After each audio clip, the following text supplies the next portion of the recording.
Residents, go in and stay in your houses. Drive the rats in the tank area.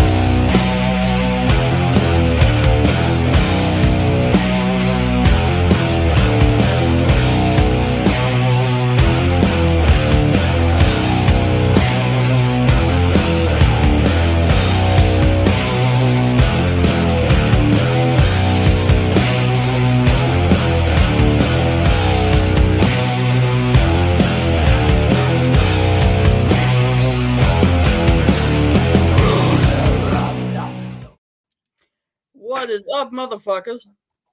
All right. Welcome to everybody who has joined us tonight. And hopefully you know the band that we're going to cover tonight, which is who, Gangis? KoRn. KoRn. Now, Gangis, have you seen KoRn live? Not yet. I really want to, but I have not. Every time they play in this area, it's at like one of those venues that you just really don't want to go to because their layout sucks. Oh. So, no, I haven't seen them. And I saw them on this KoRn 2. I saw them when they were touring this CD. Mm-hmm. So a long time ago. And I thought it was a great show. Gangis, guess who opened up for KoRn when I saw I don't know who. I think I've already mentioned it before. Oh, it's one of your favorites. Oh, shit. not one of my favorites. Oh, Rammstein? No. Worse than that. Worse than that. Oh, no. Who is it? Your favorite. You're a dream girl. Oh, now I know. Okay. Yeah. That's the time when I nearly got in a fight. A drunk knocked my daughter down about 14, Oh, I remember that story now, yeah. Yeah. And Hey, that was... Oh, I'm sorry you're sick. I have something to make you feel better, though. Oh. When you're not feeling so good, there's the lazy nipple. It's the lazy nipple song. Well, that was even better.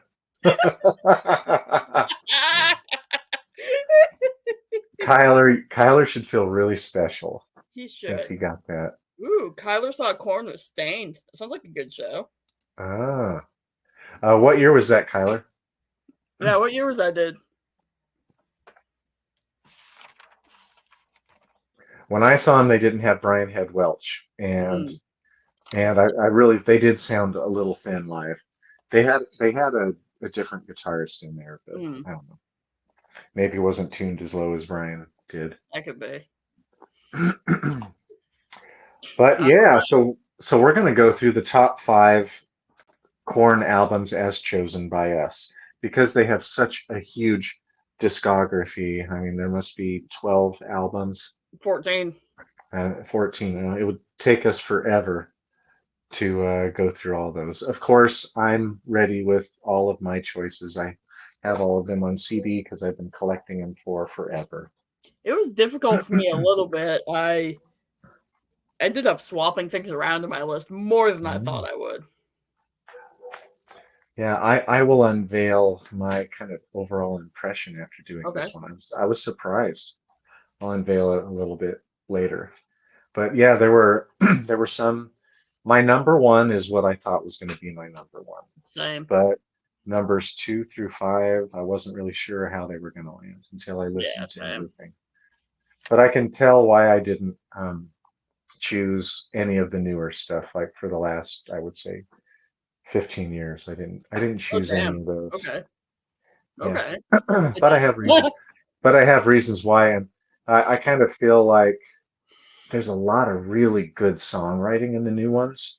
For sure. But they're pulling out things that I feel are gimmicks, and I'm a little bit more sensitive to new metal and why new metal is new metal. And my reveal is that I've discovered why I'm bothered by new metal a lot more now these days, because I've kind of pulled away from it. I've listened to a lot more of extreme metal.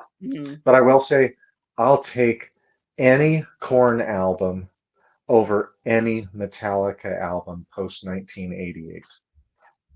Yeah, that's I'll fair. take any KoRn album over any of them. well, 'cause I do have the unplugged. I just don't like that one so much. I feel like KoRn needs to be intense, and on that unplugged one, it just I loved their unplugged. It was what it was. I thought it was just really cool because I feel like unless a band can go like crazy heavy and also do things unplugged, I feel like that just says a lot about how talented they truly are. And they yeah. pulled it off. I mean, it was a little bit strange, but it was good. I just felt like it was a little flat and just like, man, when I compare it to how the songs are being Right. down tuned and nasty and really gritty, Yeah, especially for sure. all the songs before then. Um, by the way, for all of our viewers, in case you didn't catch Josh Elmore of Cattle Decapitation from last Sunday, we have that stuff up on YouTube. It's always up there. Do we have those up on Facebook? Because I don't know. I don't Yep. go on Facebook, Yep. but I'm a YouTube guy, so they're on YouTube. Like if you can't make these show or you can't make it live, then go check it out. He spent 2 hours with us. He I did. had to I had to pee so damn bad. And I know Gangis had to go. You had a family commitment. Yeah. Of course, Reaper had to leave because he had a family commitment. But Josh Elmore of Cattle Decapitation was so generous with his time. Oh, I He feel like he gave would have us, sat there for another hour if we hadn't told him we had to go.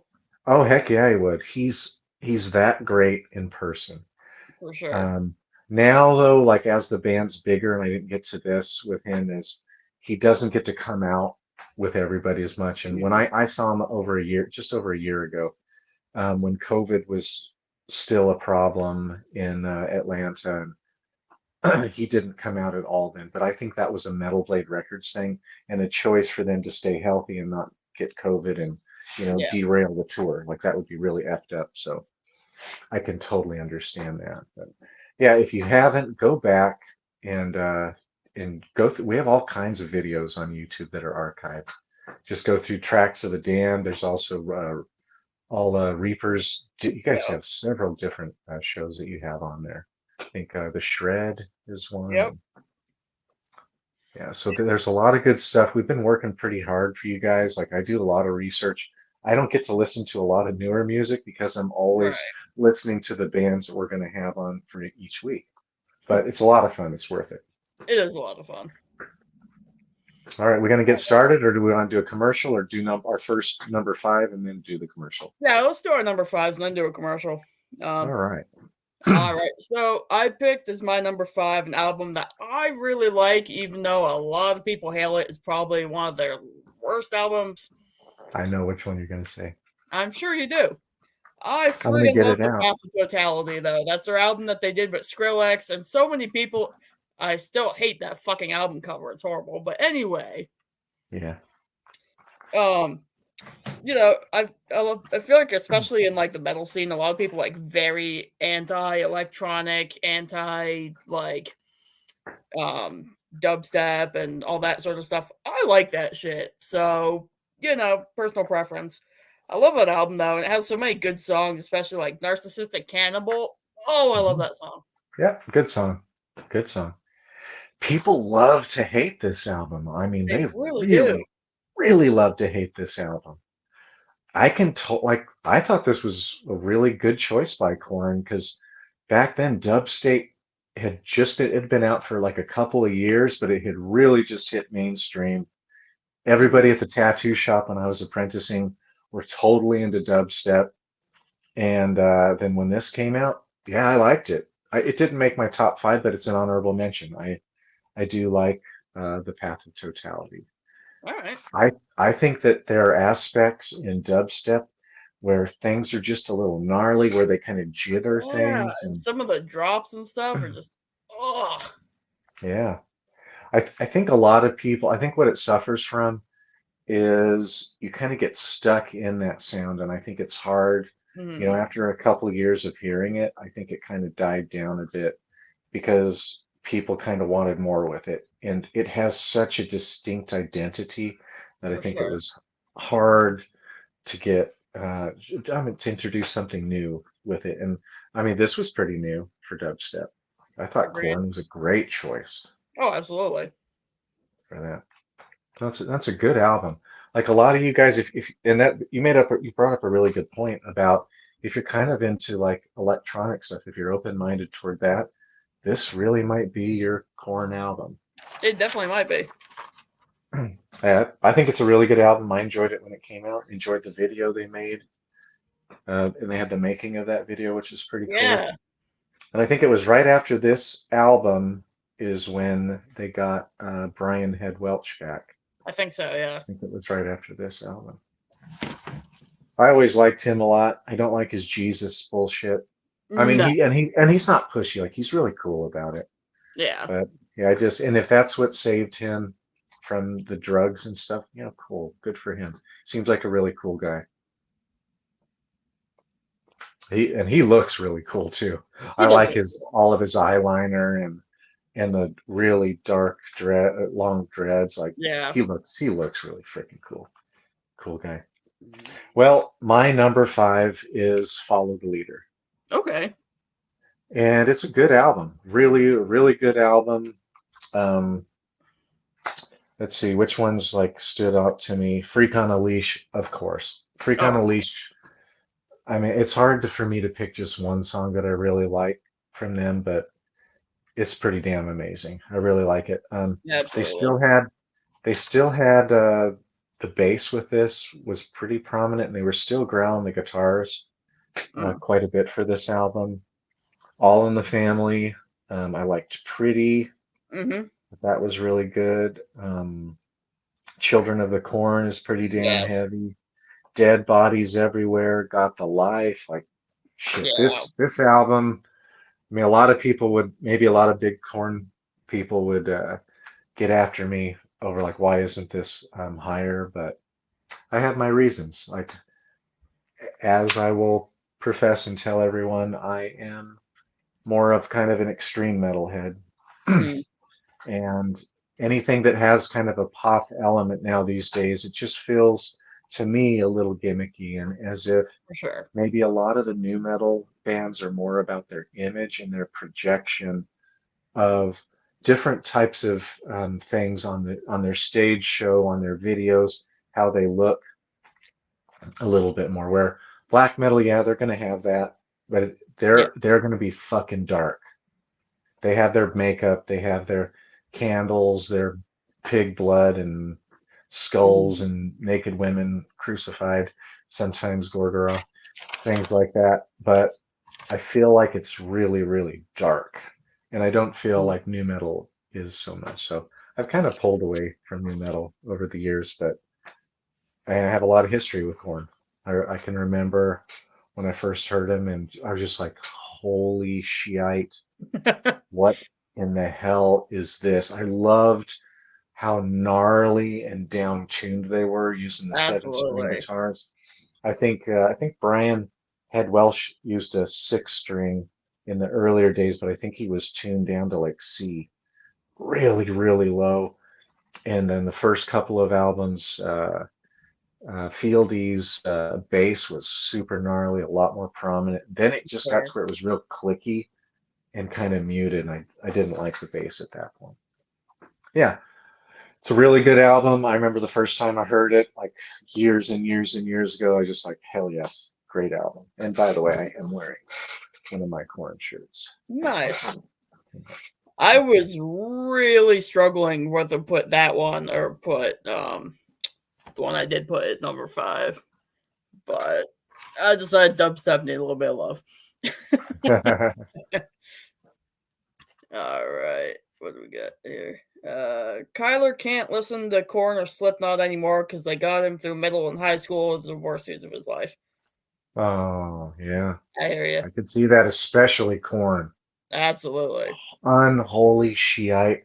KoRn, like Jonathan Davis writes so personally, even more than Maynard James Keenan from Tool. Oh, absolutely. He really puts himself out there, things he's dealt with through his life, and he's been through a lot of crap. Yeah, I could totally see that. All right. Before we move on to our number 4s, I'm going to run a quick word from our sponsor at Poison Valley Clothing. Check it out.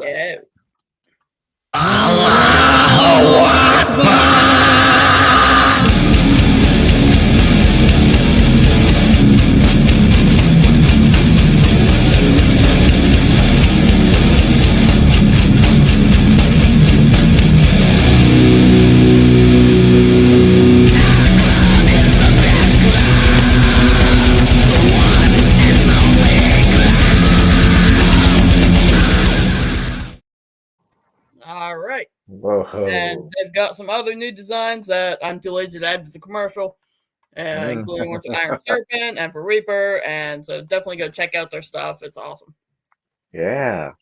And it's so nice to hear that we're using one of my songs on there. And just an update for any of you guys don't know, I do my own stuff. I do have Reaper doing all the drums now, which I'm totally stoked for. But I still have to program the drums. And this album is quite less straightforward than before.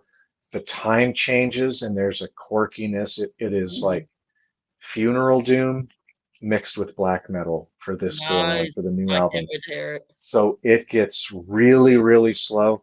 And it's been so hard for me to program the drums because Reaper has to listen to a basic kind of skeleton of a beat. Like I'm Right. not doing like polished drums and putting all the little details in there, but I do have to give him a basic thing to listen to. And then I've just been doing mostly one guitar track without bass. So he hears the rhythm and kind of the gist of the main Yeah. riff on there. So he's gonna be recording all the drums pretty soon, but we're gonna be several months away just because I own a business that's taking so much of my freaking time that I have to go slowly and I'm not going to sacrifice quality for it. And I've got Absolutely. one last thing is I got a plug for Mixcade Mastering on Instagram. This dude is he's gonna do my mix and the master, and everything I've heard that he posts sounds immaculate. It sounds so freaking good. So of course there's going to be some lo-fi with my production, my guitar, but he's going to make it sound way better than what the previous dude did that I just fought with all the time. Nice. So glad I'm in America and I can deal with an American. The dude's a veteran just like I am, and it's a guy who can produce in such a kick-ass way. Okay, that's enough Right. babbling by me. That's okay. All right. My number 4, I had to go with 2016's The Serenity of Suffering album. Mm. I really like that. Had a lot of like sort of auditory callbacks to a lot of their earlier work, but they did it in a way that's like just a lot more polished, I suppose is the way to put it, than like their first couple albums where they didn't quite have shit together yet. Mm-hmm. And I feel like this album also had like a really nice balance between like screaming in your face, heavy, angry, and like not soft, but like less intense, I suppose. There's a nice balance to it. And I really like the songs Black as the Soul, The Hating, and Everything Falls Apart. Yeah, I haven't listened to that album up until this week. I hadn't listened to that album in quite a while. Mm-hmm. First time I heard it, I felt like it was pretty flat.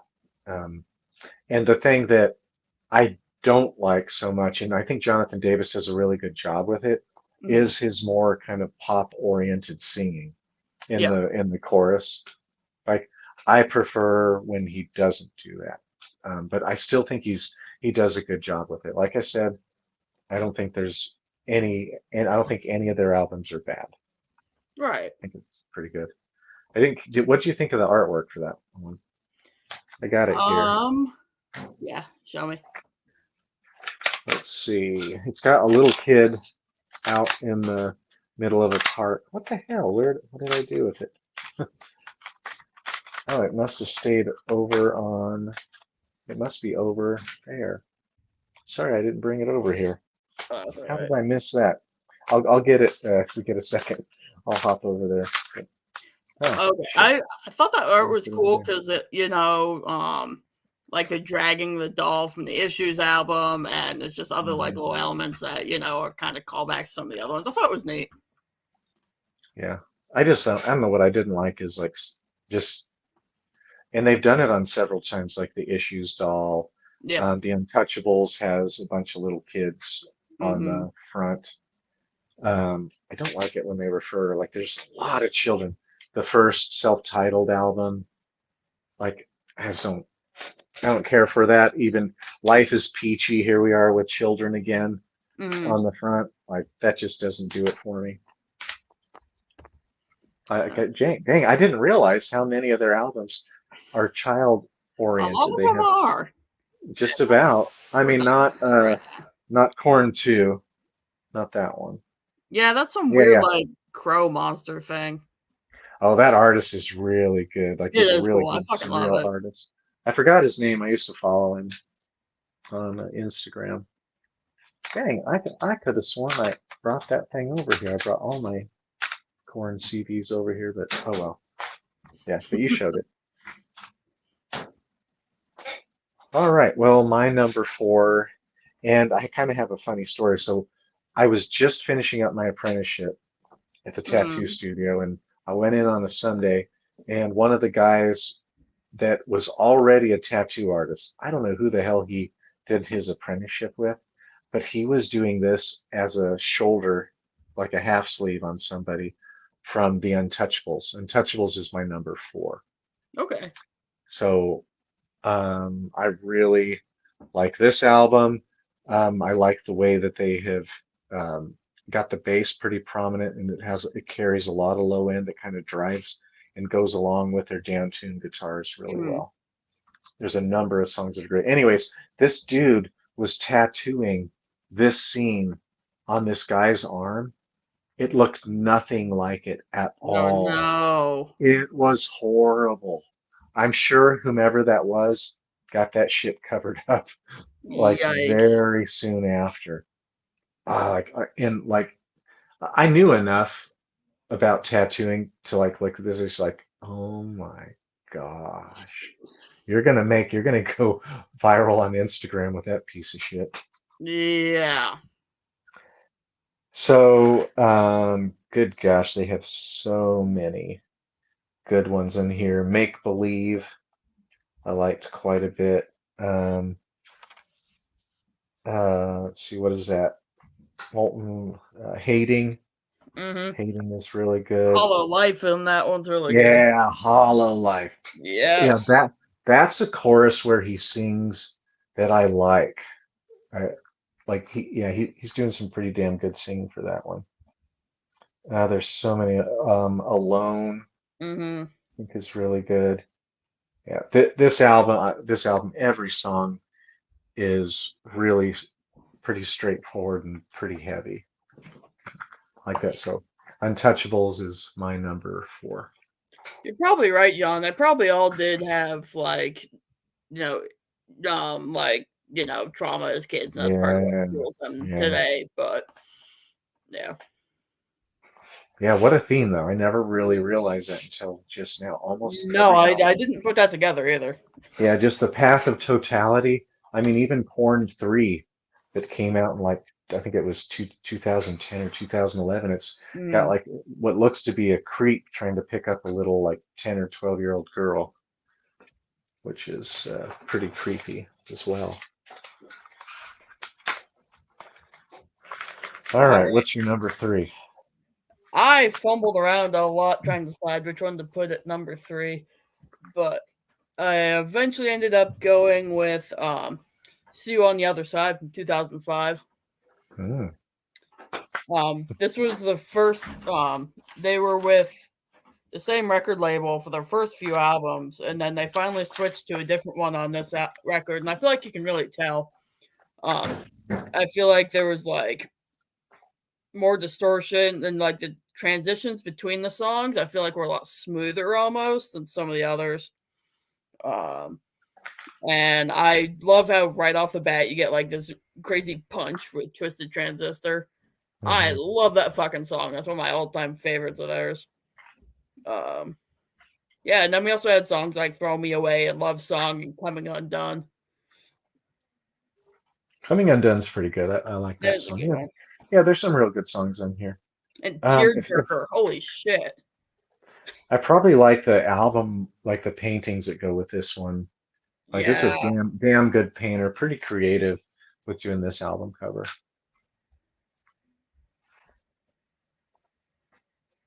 Yeah, I remember. I think that was the first album without Brian Head Welch. I'm not sure. Yeah, I'm pretty sure that was when that was probably like 2004, Yeah, 2005 this came out in when that came out. 2005. Yeah. And so my number 3 is their first self-titled. Okay. And here we are with the little kid again. So, of course, Blind is on there. For sure. And you could tell that they had discovered a style that nobody else was doing. And I remember when I found out that Metallica had taken them on tour, Hmm. and I don't know if it was still on MTV or if it was in a magazine that I read it, but James Hetfield was talking about KoRn and just like, duh, yeah, these guys are what's new. These guys are the future of metal, basically what he was saying. I liked, especially on this album, Hmm. because they don't do like a whole lot of singing. It at least has an edge of aggression Yeah. in it. It's a pretty dark album. Um, let's see, Faggot, I think, is a great song. Shoots and It is. Ladders. Yes. Faggot, Shoots and Ladders, and Faggot is that's a disturbing, really disturbing Oh yeah. writing. Speaking of Um, disturbing, Daddy, holy crap. oh my gosh. Totally agree. Like I've seen a lot of reaction videos where people are Hmm. doing that, and once they read what it's about, it's so fucked up. Yeah, that's a real downer. Uh, yeah, I think "Fake" is a really damn good song. Yes. Like coming out the gate, whole unholy shite. This album is really good, down tuned. And what I really love that KoRn did that nobody else was doing was that second guitar. Very simple stuff, sometimes with a delay, kind of screeching, squealing a little bit Mhm. in the background. I love the atmosphere.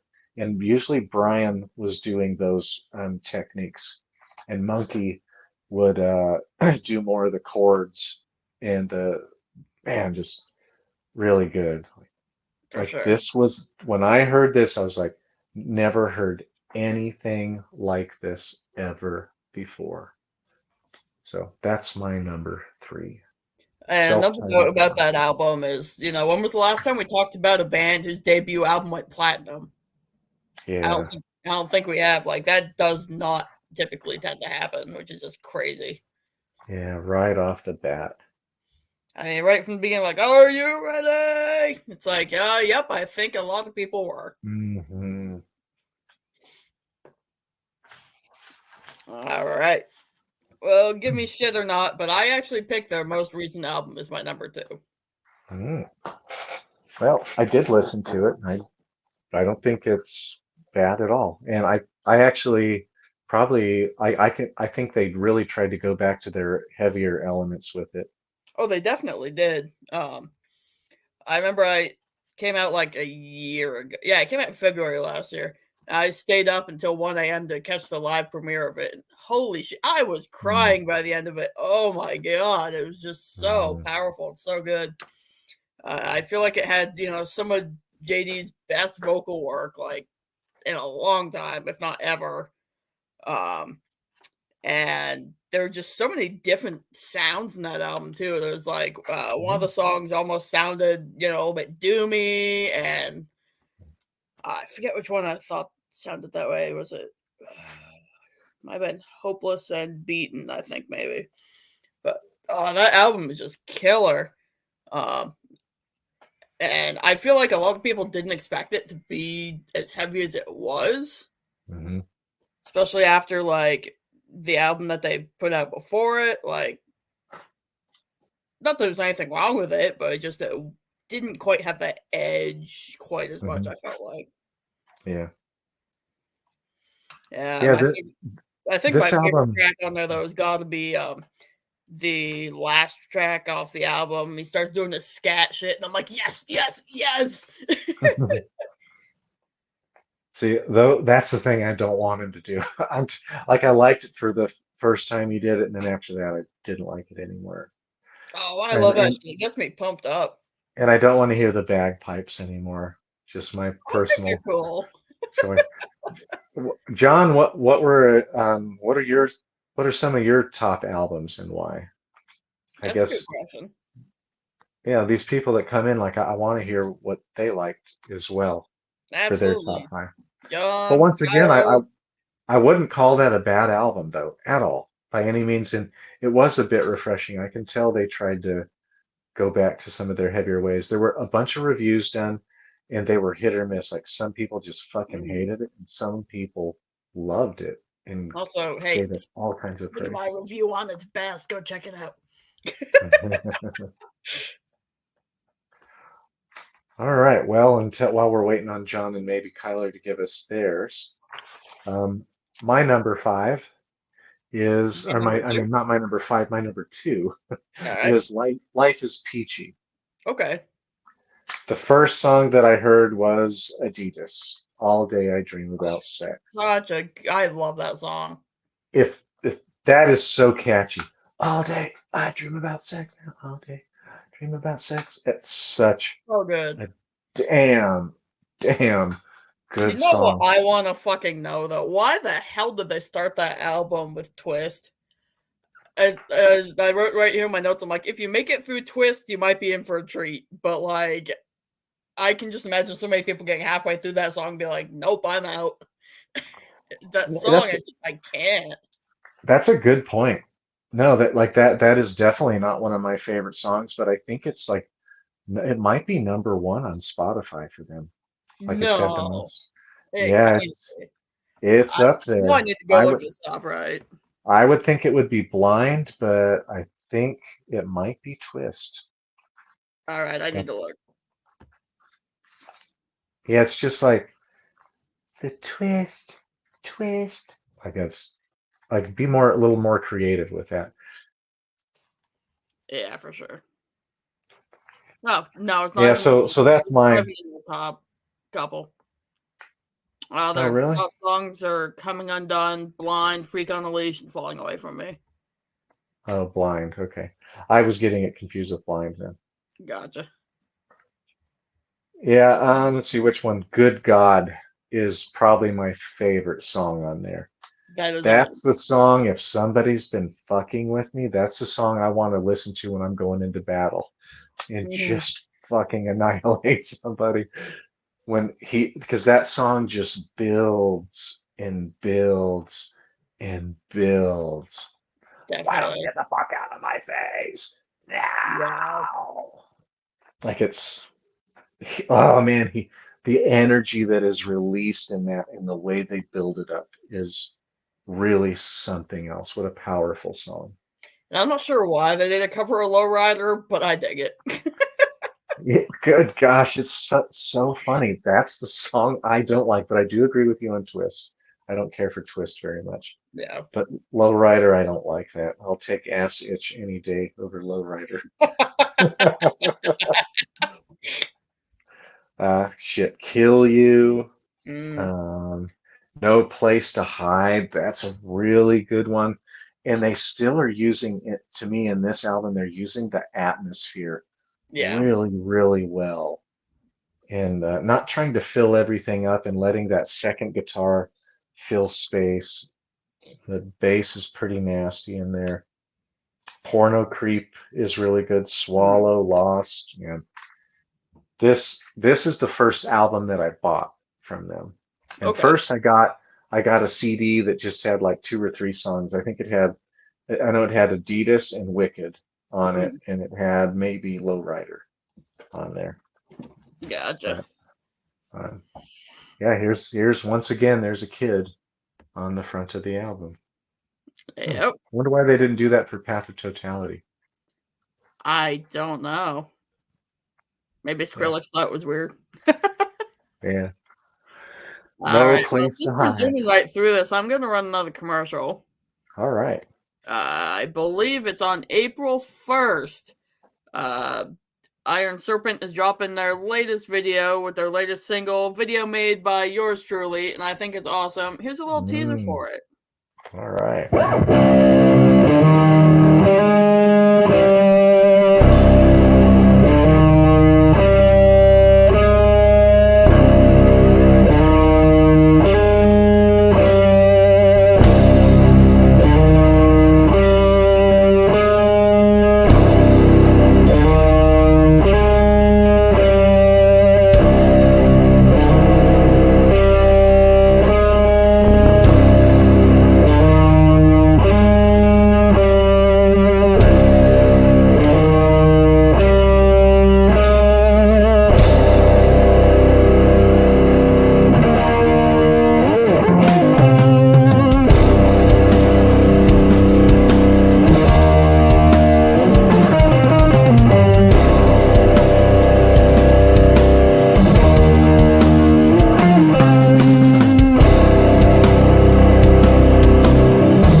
Yeah, what a nice riff. I really like that nice slow guitar riff that he I do holds too, on for to. sure. All right. All right, we are already at our number one choice for both of us. We are.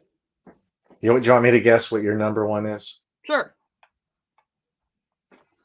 Hmm. I'm going to say Issues. You got it. Not a bad choice. It was my first album by them that I ever heard. So there's a lot of nostalgia with it, riding along in the car with my dad, listening to KoRn. Yeah. But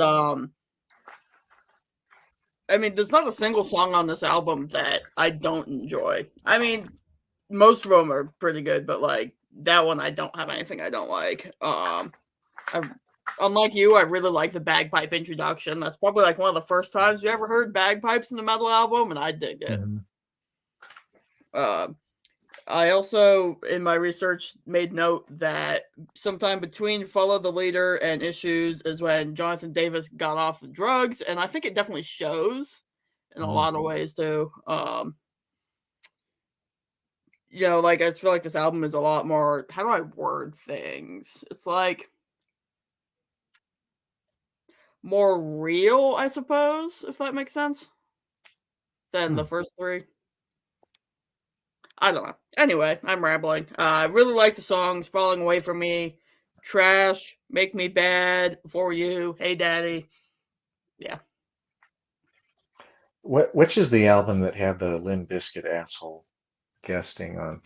I don't know. I I need to look think it it's either Follow the Leader or it's Issues. It's one of these up. two. Falling Away Follow From Me the Leader. was okay. Yeah. Yeah, I did not like that from Follow Yeah. the Leader, not at No. all.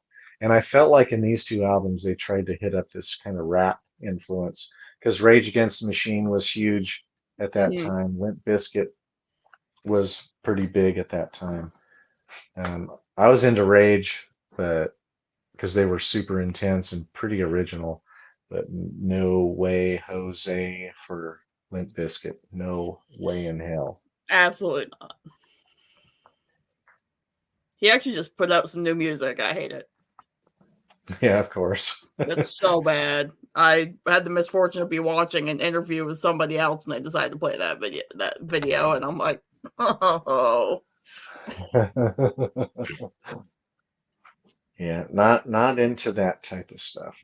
I Mm-mm. think I felt for this album, it didn't make my top five, was I felt like it was a little bit more kind of pop oriented as Mm. far as the beats go, and that kind of new metal kind of flirting with pop elements, Yeah.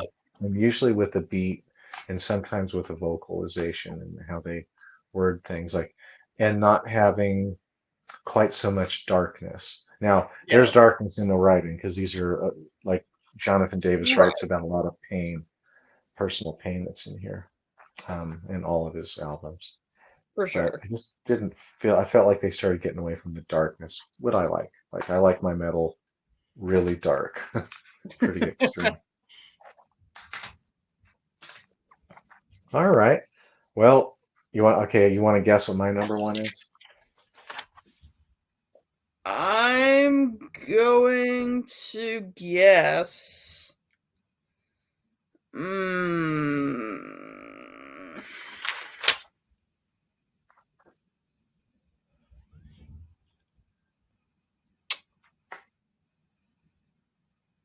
Untouchables? No, that was my number three. Oh, was it? Shit. Or, I suck. or no, it was my number four. Sorry. Oh, okay. I don't remember. All right. What's your number Mm. one? It is Take a Look in the Mirror, which came out in All right. 2003. And that's the year that I got married to my wife. So we're having our 20-year anniversary this year. She wants me to take her to the Bahamas. So I don't like I'm a dive master, so I like to scuba dive and stuff like that. So I'll be happy to go do that, but I am not too interested in sitting out in the sun with all my tattoos because if you Yeah. have a lot of tattoos, the sun, you can feel it hitting you and just Mhm. piercing deep into your third layer of your dermis. of your skin. I found out doing research that a lot of people rank this album as like one of the worst, and I'm like, why? Yeah.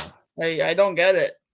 Yeah, to me, this is a dark, heavy freaking album. Like he didn't do a whole lot of that kind of singing.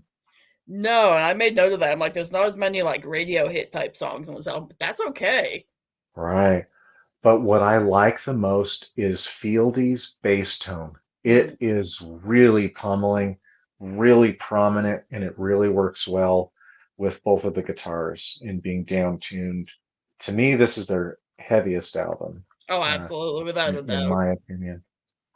Right now, Did My Time. Y'all Want a Single? I fucking love Y'all Want a Single. That's fucking funny. Yeah. That's being like, oh, you want a single? Sure, we'll give you a fucking single. Fuck you. Yeah. Like maybe they were having a hard time with the record company at that point. Yeah, they were on Epic for this album. Got Everything I've Known. I love that song. Deep Inside. Did My Time is really good. Here It Comes Again. Breaks Them Off. Right Now. You know, this is the album that today, listening to it, and I haven't listened to KoRn that much over the last probably 10 years. I kind of got away from it. And but it's the tuning. I like the production of this album, and I like Jonathan Davis's vocals the best for this album. He has a real good way of writing real catchy kind of choruses. Yes, he does. He does bring kind of a funky element into things in his phrasing, which is pretty creative. It's very unique to him. Not my cup of tea today as something that I would want to really like listen to and get into, because there's so much other good stuff. Right now, I am obsessed with the band Ahab, which is a funeral doom band out of Germany. Ooh. Oh my gosh. When they come, there's nothing holding me back. Even if I'm vomiting, if I've been vomiting all day, I will go see that show. But here, I don't see any references to children on this album either. No. And it is darker and heavier. For sure. I felt like he did a lot of good growling. Jonathan Davis did a lot of good growling in this one. Yeah. Yeah. So to me, this is their heaviest album. That's why I chose it as my number one. All right. So if you've watched this and you're on YouTube, please go down in the comments. I go back into these every now and then, and I look, and I'll try to respond to you guys. And what are your top 5? Or did you think any of our choices were bullshit? Write it down. All right, tell us. We'll respond to it. But yeah, one thing that I really appreciate is when we have interaction. John is here every week. Kyler, of course, is here every week. Babylon. His week wouldn't be complete without the Danzig nipple, so of course he tunes in. Oh yeah, that's probably why. Yes, That's got to be why. We're on to you, Kyler.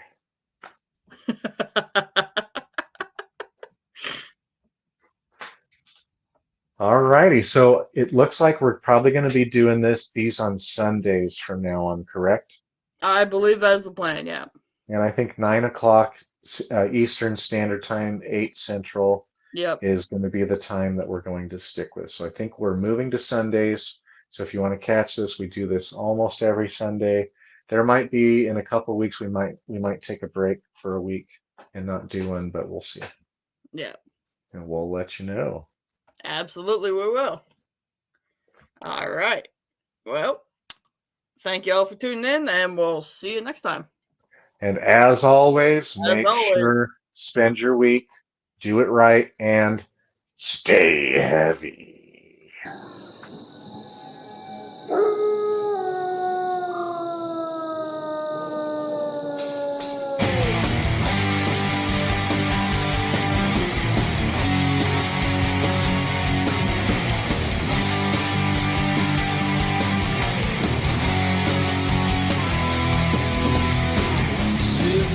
Rotting in this wasteland.